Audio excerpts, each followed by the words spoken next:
এটা আমার মেয়ের পুতুলের জামা ছিল।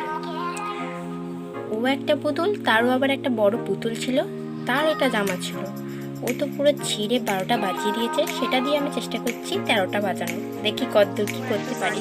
মাজনের খাপ ফেলা যাচ্ছিল, তো সেটা থেকে এই বোর্ডগুলো একটু সমান সাইজ করে আঠাটা দিয়ে দিলাম।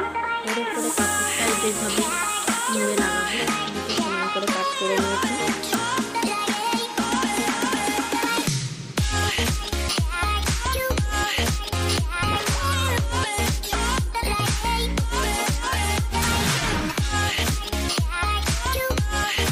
এইটাতে দেখলাম এই চুমকিগুলো বসিয়ে বেশি ভালো লাগছে।